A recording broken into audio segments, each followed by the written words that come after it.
folks. Give it up for Jimmy LaChase. What a warm welcome again. Thank you, everybody. How was your commute? Just gonna do the same set I did up top. That's all.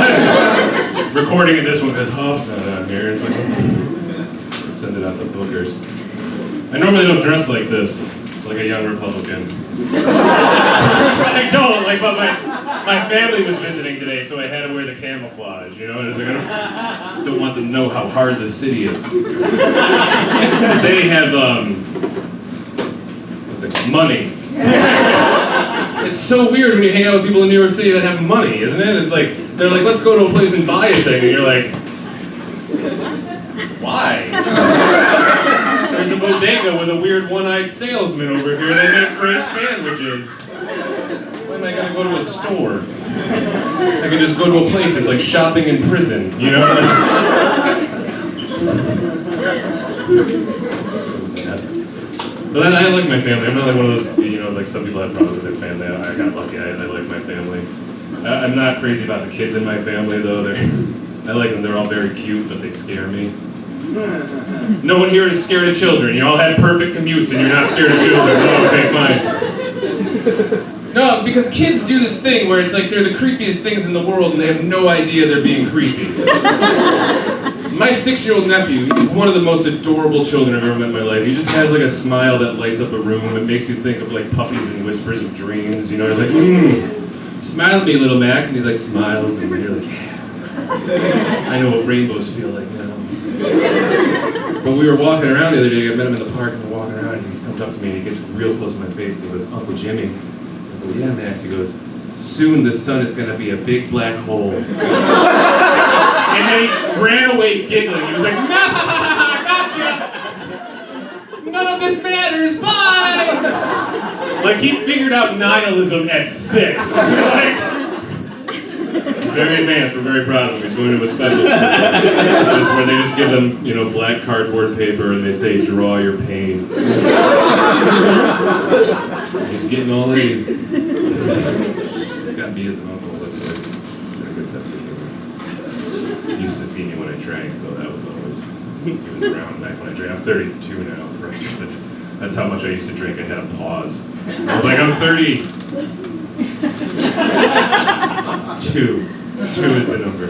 I used to drink a lot, though. I used to do really dumb stuff when I drank. You guys got drunk once, you got Hoff. That was a good time. I used to do drunk stuff, but I never felt good about the dumb stuff. It's all right. Is it important? You got kids? No? Okay, that's fine. Some comics would be mad if the cell phone went off, but like when it's a pretty girl, it's like, it's okay, it's cool, it's fine. Like, that's the fucking annoying thing about living in New York City and coming from Western New York. Like, everyone here is way better looking than me. I hate it. Like, when I first got here, I was pretty confident about how I looked because I'd always be in like the top half of the bottom 10 ugliest people in any room in Western New York. I'd be like, well, at least I'm like 8th ugliest. Like here, every room I walk into, it's like, oh God, why did they let me in here? I just bring everyone down.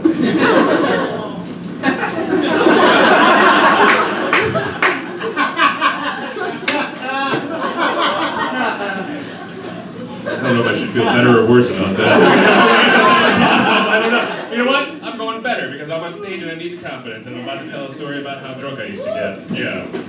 I used to do weird shit when I got drunk and I hated it. Like, I always felt ashamed. Like, because as I got older, I would have these friends that were like way older than me. Let's call him Gary. And he'd be at work, he'd be like 38, I'd be like 27. He'd be like, Jimmy, guess what I did this weekend?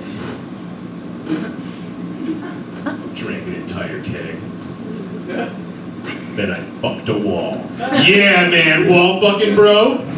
You into the new thing, wall fucking? Like, he tried to convince you it was a thing because he felt bad about it? Like, he'd get really serious and he'd be like, you know what? I'm changing my name to Gary Wallfucker on Facebook because that's how committed I am to this ruse. And then I did a thing once, I got drunk at a zoo. Oh shit is right, because if you've ever been drunk at a zoo, it's the best time you'll ever have drunk until it becomes the worst time you'll ever have drunk. It's really fun. You walk in, you're like, yeah, beer and tigers, this is fucking great. And then you get about halfway through the zoo and it's like, oh, all the animals know they're in a zoo. Oh.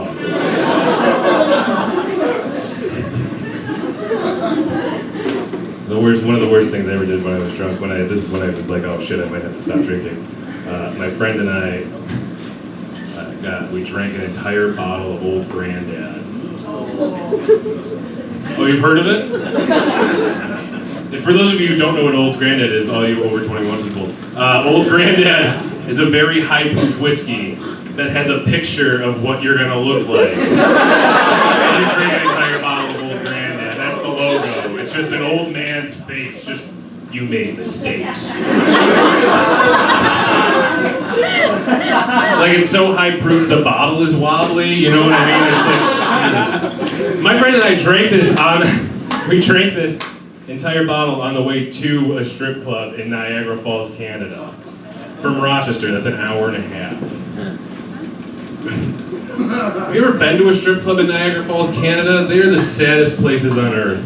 They're basically Eastern European brothels. There's just sad Czechoslovakian women walking around going, dance, dance. They're winking at you with their good eye, you know what I mean? It's like, this isn't fun. And the place we went to was called the Sundowner. Yeah, no light ever saw that place. That was just, it's all darkness in there. Oh, you know, it's a little too real. It's not cheetahs up in Times Square, is it? All right. So my friend and I, we drink this whole bottle, we get in, we're stumbling in, it's really bad, and we had to pay to get in, you know, it's $10 to get in, $30 to get out. So, we pay to get in, and we're in there for 3 minutes, and the largest bouncer I've ever seen in my life comes around the corner and he's like, hey, you guys are way too drunk, you gotta get out of here. And I went, hey! It's a good call, you're right, that's a good call. This would have been a problem. So we walk out after getting kicked out, and right at the entrance is a street meat cart, which we all know about, right? They're the greatest things in the world. Yes, right? When you're drunk? How many of us are getting that after the show? Thank you. And they had the weirdest sign I've ever seen on this cart. It said, Canada's best Italian sausage. Which, of course, it's outside of a strip club in Niagara Falls. That's where they keep the best sausage in Canada. And this was like a challenge to me as a drunk. I was like, I'm having one of Canada's best Italian sausages. I don't fucking care. And I wasn't gonna take no for an answer. If I had a Jedi mind trick this motherfucker, I'm getting an Italian sausage. So I stumble up to the fella. I say, sir, we'll have one of Canada's best Italian sausages. And he goes, man, we just sold out. And I went, ugh! You have Italian sausage. God. And then I realized he was shit-faced too. Because the next thing I know, he's making eye contact right back with